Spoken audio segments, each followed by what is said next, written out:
34.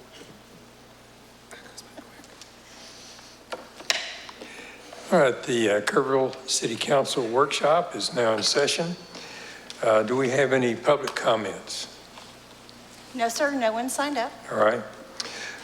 Information and discussion, Playhouse 2000.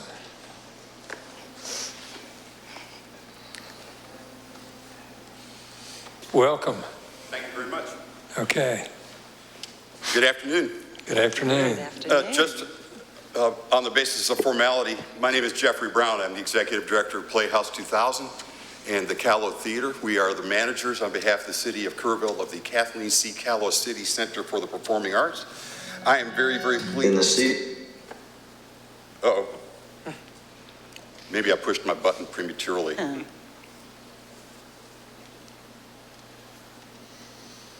There it is. I'm very pleased to be able to talk with you today. It's been a long time since I've been in front of council, and most of that has been COVID time, and that's basically what I'm going to report about today. I'm going to talk a little bit about how we came through COVID and explain to you where we are currently and make sure that you all are comfortable with that. And then we'll talk a little bit about some concerns we have. But for the most part, we're going to report on the last 18 months. Our COVID restrictions began in March of 2020. Our first canceled event was the Celtic Angels of Ireland in March of 2020. From that point, we did not produce anything with a full audience for a little bit more than a year. And we didn't produce anything with even a modest audience for several months. The entire series of summer 2020 was either canceled or postponed. The entire 2021 Callow Performances series was either canceled or postponed. Our resident artist, the Symphony of the Hills, canceled their entire 2020 series, brought some of it back a little bit later. So by the numbers, just between March and December of 2020, which is kind of where we kind of know what we're missing, 41 events were either canceled or postponed, and several more simply were never planned, never came to fruition. We know for certain that there were more than 50 days of cancellations during that time. Our estimate of loss of attendance was about 24,700 guests.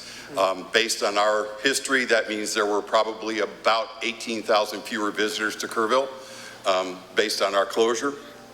The ticket sales and rental revenue foregone, the low estimate is about $280,000. That's based on ticket sales that didn't get made, rental income that didn't come in. Chances are very good that that number is closer to $400,000 when total ticket potential is taken into account. And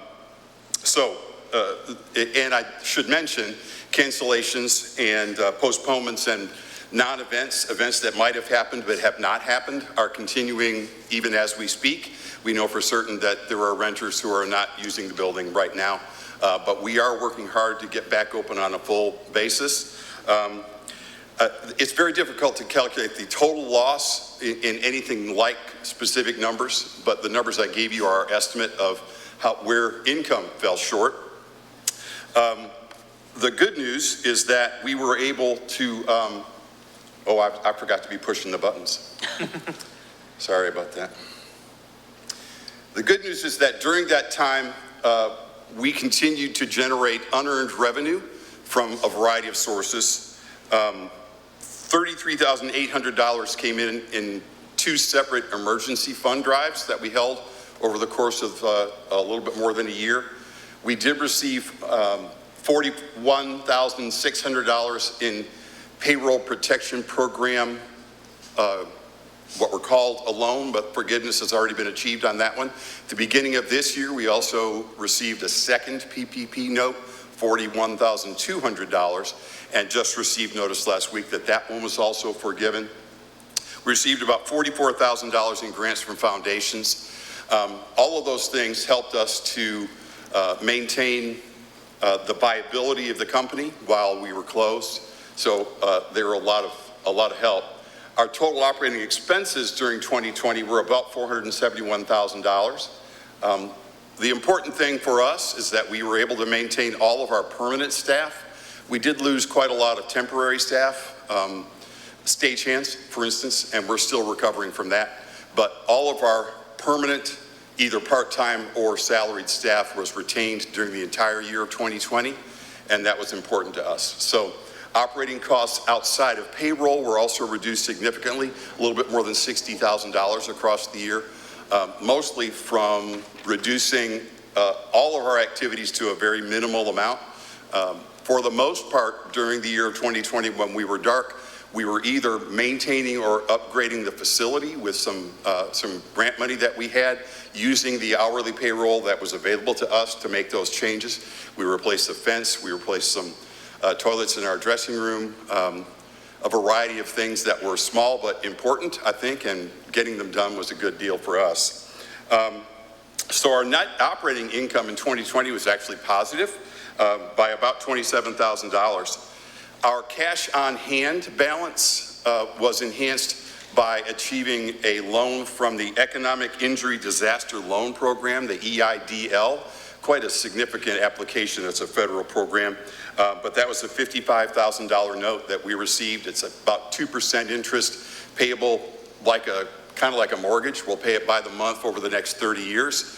The current plan is to hang on to that money and pay it down as we go, although there are two things that may change that. The first is that the EIDL is still being considered as a potential forgivable note.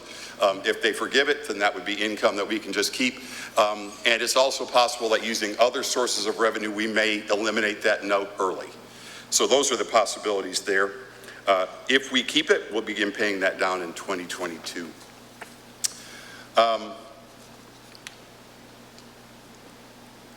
For the first 3 quarters of 2021, our total operating income was about $371,200. That includes $6,000 in emergency gifts, that second payroll protection program note that I talked to you about $27,000 additional money from foundations, and about $25,000 net revenue from a fundraising gala that was held just last month.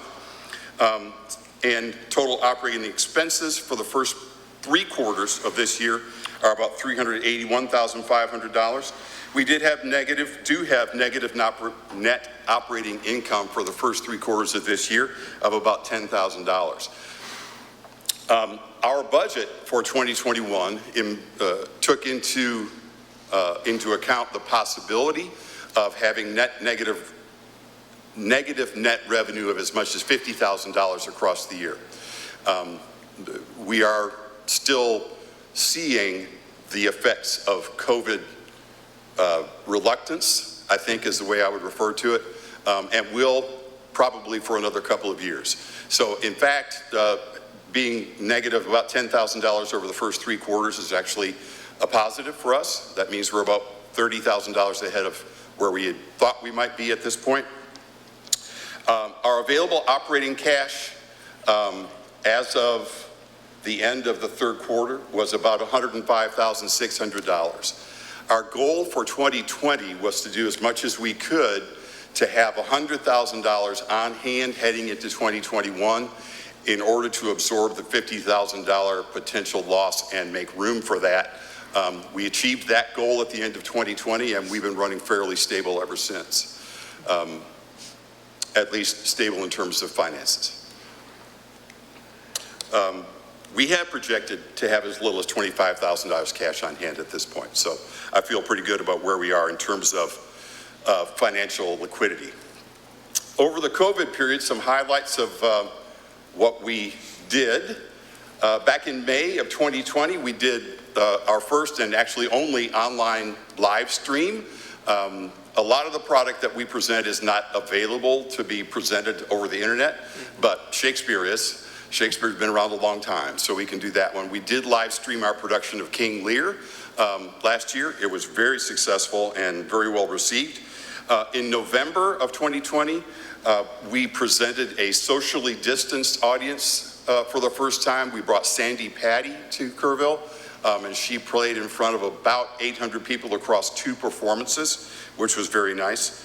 In February of 2021, we went back to live performances for the first time. We presented a Playhouse 2000 presentation of a play called Villainous Company in the VK Garage Theater to a socially distanced audience with a maximum seating of 30 people. Social distancing for us is pretty much a guaranteed net loss in terms of product, but we felt that it was important to be back out in front of people and doing what we do again. And because we had achieved that cushion that I talked about by the end of 2020, we felt that we could go back to work. So in February 2021, we did that. By April of 21, we were back with something resembling full audiences. In 2021, Playhouse 2000 presented Silent Sky. That one was also socially distanced, but soon thereafter, the Symphony of the Hills was returning, and we were on our way back to seeing, or at least offering, full seating in both of our auditoriums. And then by May and through June and July, we were hosting full audiences. The Urban Cowboy Reunion Tour was postponed twice, but finally was presented, and we sold nearly 800 tickets. Both our Shakespeare in the Park project and the library reading program were able to return to the building. If you've been by the building lately, you know that the Symphony of the Hills presented their most recent first concert of their year to a full audience, and we are now presenting, Playhouse 2000 is presenting Little Shop of Horrors to full audiences. However, we don't have any illusions that offering full seating will mean that we see full audiences again. Our current plan, as we lay out budgets for the coming year, is to look at about a 3-year recovery period, which has been my experience when dealing with significant downturn. I don't know that any experience is going to apply to this particular category of downturn, but about 3 years for us to get back to a place where we're looking at an audience attendance pattern that is similar to our history post-2008. So that's where we are. In August of 2021, we did see a significant audience for Murder on the Orient Express, 1,100 people. That was great. By September, the Presley Project was in the hall. I just mentioned Little Shop of Horrors. We've just announced season 2022 of Playhouse 2000, our plays and musical series, which will run all of next year. And in November and December, we can look forward. We have become the statewide host of the Texas Association of Private and Parochial Schools One-Act Play State Festival. We've done that for the last 5 years, so this will be the 5th year. Of course, last year was, for the most part, eliminated, but this year they're coming back. That will bring the best private school one-act play competition events to Kerrville and all of their guests. It runs about 2,000 guests over the course of 6 days. And we're very excited about bringing that in. The Cala Performances series is back on board. We opened with the Bad Boys of Opera, and the next event is called Rumors. We're looking forward to a very busy December. We have 5 events going on in December, including the Symphony of the Hills Christmas concert. The Hill Country Youth Orchestras will be presenting their concert. The Cala Performances series is bringing in the 4 Freshmen. Playhouse 2000 and our Young People's Performances series will be presenting the Nutcracker Ballet, presented by the Kennedy Ballet Theater out of San Antonio. And then we are co-hosting a presentation of Asleep at the Wheel. We believe that December is kind of going to be among the biggest months that we've had in the last 2 years. And we sincerely believe that what we're doing is letting it be known that we are back open for business, and hoping that people will see that as a cue to get back out of the house and feel better about coming out to the theater again. I do have some facility concerns that I wanted to share with you while I had your time today. It is no secret that the building opened in 2003, and we are approaching the 20th anniversary of the facility.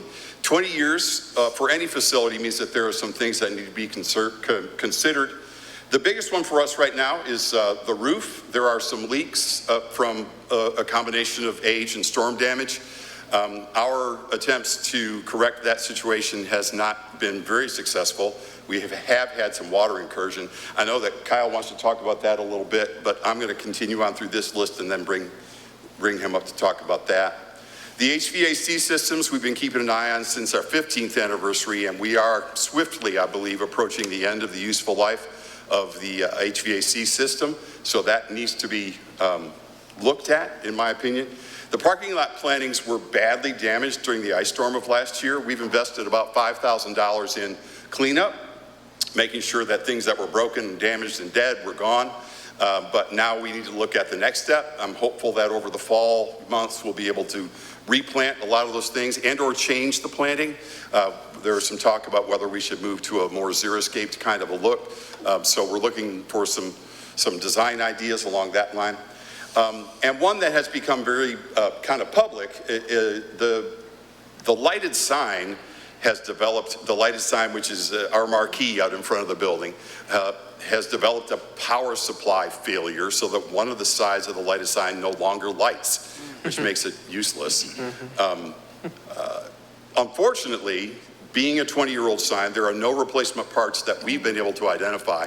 And in fact, we've even had a hard time finding anybody to take a look at it. So we are wondering what to do about that next. And I'm keeping my options open, keep your thinking caps on and help me think about what to do about the lighted sign. I would appreciate that. That actually is the report I wanted to make today. Kyle's here, unless you want to ask me questions before he comes up. I don't have a question. I just want to compliment you on, and I've told you before, Murder on the Orient Express was just outstanding. Wonderful job. Thank you. And I haven't seen Little House of Horrors yet, but I understand it's good. So We're having fun anyway. Little Shop is exactly what a community theater is supposed to be here for. Of the 24 people on stage, 18 of them have not appeared on stage, some of them at all, and of those 18, or not since high school. And that's an exciting thing for us. Jeffrey, can you tell us just a little bit about your gala and the numbers that We went back, we missed a year of the Dinner with the Stars gala. This most recent iteration of the gala saw 120 guests. Which is our maximum capacity, which is wonderful. We raised, the total gross revenue was about $38,000, of which we'll keep about 25. It was our most successful event in terms of lowest cost per person and highest revenue per person. it was so we're fun. very excited Yes, about it that. really was. Food was delicious. The show was great. Thank you. Yeah, Jeffrey, I just want to say, the way you have come through this time and the grants, the loans, the donations that you've gotten, you had to do fancy footwork to be where you are now, and I compliment you on that. Thank you. When I talk about the strengths of our community, and I talk a lot about our building on our strengths, I always talk about the cultural events that are available here, and Playhouse 2000 is just such a plus. But I do have one question. Sure. I know they make great music, but how old are the 4 freshmen? We are currently in the 5th generation of 4 freshmen. Okay. This group has been together for 10 years. The newest one of them has been with them for 10 years. The oldest of them actually studied with the original 4 freshmen. Wow. And he's 60-something. Yeah. All right. Yeah, they've been around. There's no doubt about that. Okay. All right, Kyle? Kyle? Anybody else? No, thank you, Mr. Brown. Appreciate it. Thank you. Okay, I'll just give some quick highlights on these facility concerns. So the roof, we've engaged with a local contractor to do an immediate repair. We looked at this with some consultants, and we're really getting a little interest from contractors. So we said, okay, what can we do, and what's the problem? Again, as with everything, we've got significant delays. But we did find out that repairs can be made, and those materials are readily available. So we have engaged a contractor, Cypress Roofing, here in town to do the repairs, and they're hoping to get out there within the next 2 weeks to begin this. So hopefully, unless Jeffrey wants to go water-themed, musicals or something, our intent is to get this sealed up for him. Yeah, and then as far as the AC system, we're really in the same time frame here.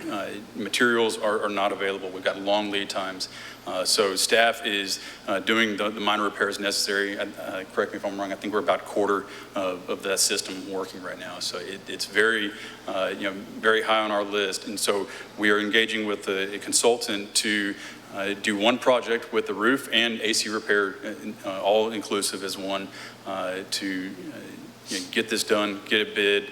Hopefully by the beginning of the year, we're going to have something moving forward to you on by the end of the year, a design contract for that. The Band-Aids that we're doing right now are to try to get us past COVID or whatever these delays are prompted by, but get them a facility that's sealed up, no more leaks, because we don't want to have larger damages on the theater. So as far as those two, that's where we're at with the big picture. The landscaping, being that that's the Callow Theater, staff is working with the Callow Foundation. Most of all of the dead trees, I think, have been removed at this point, but we're not planting anything until spring. So it's going to be a little sparse right now, but the planting season is springtime, so that's going to be delayed to get to that point. So similarly with the sign, there's some coordination that's going to be paid through the insurance fund, and staff is coordinating those efforts to help Jeffrey and Nick get that sign fixed. Okay. Any questions? So we've got some things in progress, but we certainly wanted to make sure that you guys were aware of those, because you're going to start seeing some contracts, because unfortunately roofs and AC are expensive repairs or replacements. And so as Jeffrey mentioned, we're at the end of the useful life and past some of the insurability periods of some of those elements. And so they're going to start coming across y'all's agendas. And so wanted to make y'all aware of them. Have we budgeted that in, or is this going to be something that we hadn't anticipated and we're going to have to realize? We're going to have to look at some different elements. We do have some maintenance funding that was endowed to the facility, and so we're going to evaluate once we have a better idea of what the cost scopes are, if that's going to be able to be fully utilized, and if it's going to be able to accommodate the full cost. And if some of the damages, like on the roof, were considered to be storm or damage related, is there going to be insurance availability? We're continuing to explore that. It's always a struggle with insurance companies on getting them to perform, but we are evaluating that. Okay. Yeah, and it's my understanding that there's significant leaking that is occurring directly on the stage. Is that correct? Among other places, yeah. Now, we've got a couple areas, and that's why we want to go ahead and do the near-term repairs so we can at least mitigate that. But we're evaluating basically full roof replacement as well as the HVAC replacement. Okay. And the roof is composition, right? Yes, ma'am. We will have some interior repair to be done once we're dried in. I'm almost certain we're going to have some carpet replacement, probably some drywall work. The biggest concern right now about infiltration in the stage box is that the rigging system, by which I mean the equipment that hauls the lights in and out, is a safety consideration. So we want, as soon as we're fairly confident that whatever damage has happened is all done, we need to get an inspection and make sure that everything is up to code. How long have the roof leaks and the HVAC system, how long have those issues been occurring? The roof has leaked in some form or another the whole time I've been here. It's just these more troubling infiltrations where we're seeing water, puddling, those kinds of things are a little bit more than a year. Okay. Same with the HVAC system? The HVAC system we've looked at for quite a while about whether or not we should be working on full replacement. The last 4 years we've been working pretty working pretty regularly to make sure that they continue to run. And that's Okay. becoming, you can only keep them running for so long. Sure, okay. Again, that roof and HVAC, unfortunately, they're just at their end of their useful life. And so the Band-Aids aren't working anymore. Yeah. The the air conditioning works very well. I'm always cold in there. Yeah. We have to turn it up in the hall because that's where it works. Speaking of AC, it's working here tonight. It is Yes, it is. cold. I can hear y'all all real well, too. Yeah. Like you're sitting right there. Yeah, yes, that's good, thank you. All right, any other questions? Oh, keep up the good work. Thank you. Thank you. Thank you very much.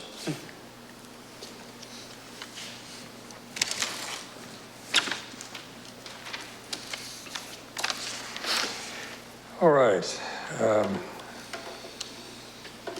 Executive session, do I hear a motion that we go into executive session? I move we go into executive session under section 551.071, 072, 087.